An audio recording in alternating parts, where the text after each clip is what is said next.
Buenos días, encantada de estar aquí. Muchas gracias por invitarme a este acto que me resultó muy sorprendente. Lo de la representación teatral me ha parecido muy original y estoy deseosa de ver cómo se puede representar un hecho histórico. Estoy esperando que me den lo que es ese librito que han hecho porque lo necesito para contarles algunas curiosidades. Bueno, esta es la portada principal, que es el privilegio de villazgo de 1538, que se concede bajo el reinado de Carlos I. Cuando vemos los privilegios del Bonillo, pues uno, aunque no entienda de protocolo, ni de ceremonial, ni de cancillerías, uno ve que aquí hay calidad. Que estos documentos tienen brillo, tienen color, tienen un soporte, que era un lujo, que es el pergamino. El pergamino en el siglo XVI ya no se utilizaba en los documentos. Desde el año 1300 el pergamino había sido sustituido por el papel, mucho más barato y fácil de fabricar. Además, tampoco se utilizaba ya este tipo de letra. Esta letra gótica había dado paso a una letra caligráfica que se llamaba humanística. Pero para los documentos todavía solemnes y lujosos se utilizaba tanto el pergamino como el sello de plomo, que aquí se perdió pero estaba, como este tipo de letra, y sobre todo se utilizaba también tintas de colores brillantes, luminosos, y el oro. Los dos privilegios, si los pudiéramos ver, solamente vemos que tienen un fondo amarillo, pero en realidad es oro. Es oro en polvo, que se mezclaba con goma arábiga y también con una tinta de un molusco que es entre mejillón y ostra, que tenía una tinta dorada. Eso se mezclaba, se pintaba con un pincel y sobre esa base, que si lo viéramos el original y lo pudiéramos así un poco girar, veríamos cómo brilla, se decoraron estos privilegios del Bonillo. Estos privilegios los expedía la Cancillería Real, como si dijéramos la oficina, pero la iluminación, que es como se llamaba a este proceso de darle oro, de darle color, se hacía en unos talleres privados que estaban en las inmediaciones de la Cancillería. El pergamino era un soporte que se obtenía de la piel de animales. Es piel, pero sin curtir. Piel de oveja, de cordero, de ternera, y se elaboraba en las tenerías. Ayer me enteré, gracias a Ramón, de que aquí también hubo unas tenerías y de que estaban por el camino del Ballestero, ¿no? Que todavía se llama el camino de las tenerías. Bueno, las tenerías siempre estaban alejadas del pueblo porque hacer un pergamino o curtir la piel es un proceso que necesita agua y además huele muy mal, es un proceso costoso, lento y caro. Entonces el pergamino no estaba al alcance de todo el mundo, era un lujo y por eso los documentos más especiales se hacían en este soporte. Para las tintas se utilizaba, por ejemplo, el azul. El azul más lujoso era de una piedra semipreciosa que es el lapislázuli, que tiene un azul muy intenso, que no existía en Europa, y había que traerlo desde Afganistán en pesadas caravanas y era todo un lujo. Y luego el oro, que como he dicho, podía ser oro de concha, como el que tiene de base estos privilegios, o bien oro de pan de oro, que se bruñía y se ponía sobre yeso. Bueno, pues con todo esto uno ya solamente en el aspecto externo ya ve que esto es algo especial, que no es un papel cualquiera.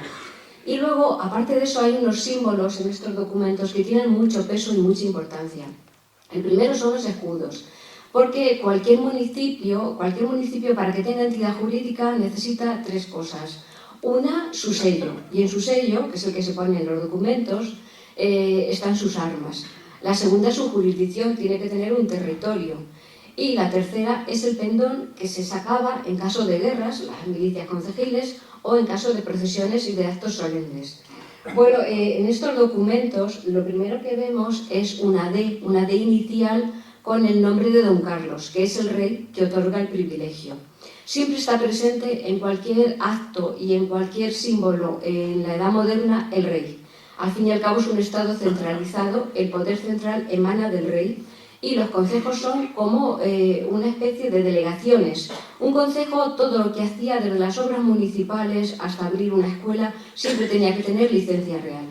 Por eso es muy importante que aparezcan los escudos, porque los escudos son un símbolo. Entonces, el primero que vemos es el águila bicéfala de Carlos I. El águila bicéfala, Carlos I la asume como propia en el año 1519, cuando se corona como emperador del Sacro Imperio Romano Germánico. Y también la corona imperial, que la vamos a ver en el escudo debajo del bonillo, muy chiquitina. Tiene más símbolos, por ejemplo, arriba hay una cruz de Borgoña, porque la cruz de Borgoña era un símbolo de uno de los estados que tenía Carlos I, heredado de su abuelo, Felipe el Bueno, y era Borgoña, la cruz de San Andrés. Luego tiene también el toisón de oro, que es una orden que estableció también su abuelo Felipe el Bueno, conde de Flandes, y era una orden de caballería que tenía como fin pues, el honor, servicio de Dios, de la Virgen y también del apóstol San Andrés, que era patrono de Borgoña. Luego tenía el águila bicéfala, el águila de 2 cabezas, que cuando ustedes viajan, por ejemplo, al llegar a Toledo, lo primero que vemos, la puerta de bisagra, tiene un gran águila bicéfala. Bueno, pues viendo ese escudo, ya sabemos que es del siglo XVI, y además que es posterior a 1520 y anterior a 1565, que es cuando Felipe II, su hijo, hereda el trono.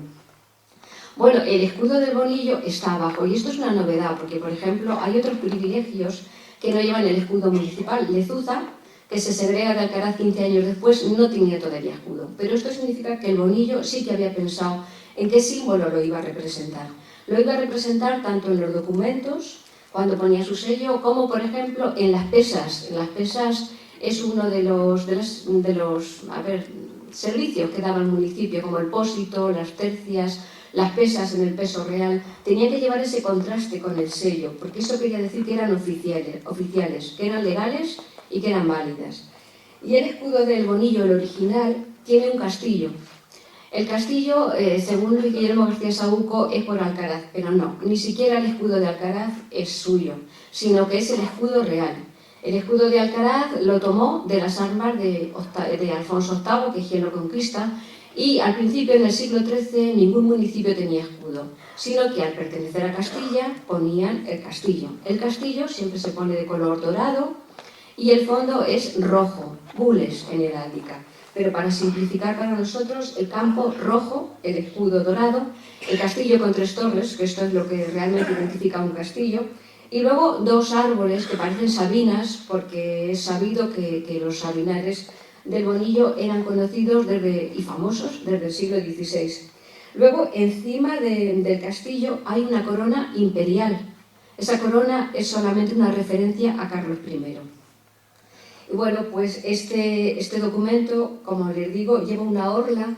El escudo del bonillo lleva 2 grifos en colores invertidos y lleva una serie de pinturas sobre ese fondo dorado que son típicas de las escuelas de Flandes. Llevan mucha vegetación floral, pero si te pones a mirarlo en detalle, lleva mariquitas, lleva pájaros y además en sombra, como un trampantojo. Es desde luego maravilloso. Y luego aquí hay una rúbrica en un cuadradito pequeño que es el secretario real, que era el encargado de vigilar el proceso de elaboración, incluso de firmar en la ausencia del rey y en nombre del rey. Y por detrás tenemos el privilegio de 1566 de ampliación de término. Es de Felipe II, su hijo, y por ejemplo lleva arriba el escudo de Felipe II. Felipe II era un rey más austero que Carlos I y eliminó todos los símbolos superfluos, como si dijéramos, ¿no? Eliminó el águila bicéfala y la dejó sencillamente en el escudo cuartelado con todos los reinos de España.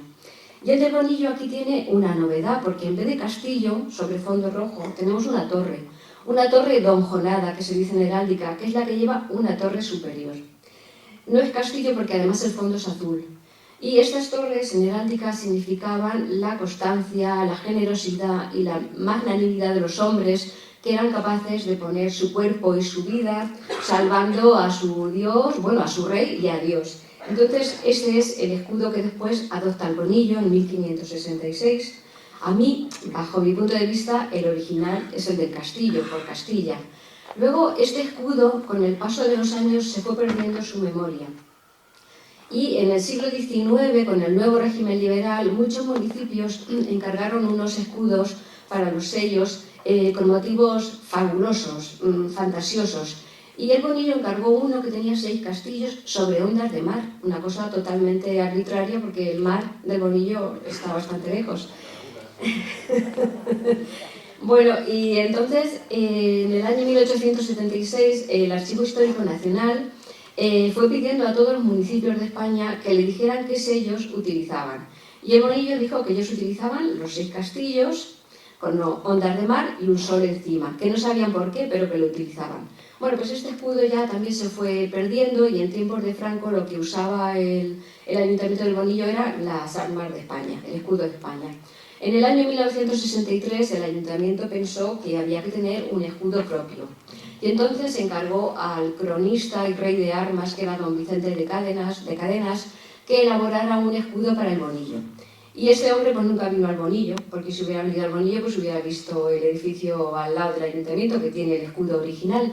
Él fue al Archivo Histórico Nacional y encontró aquellos documentos que había recogido el Archivo Histórico con aquel escudo de los 6 castillos.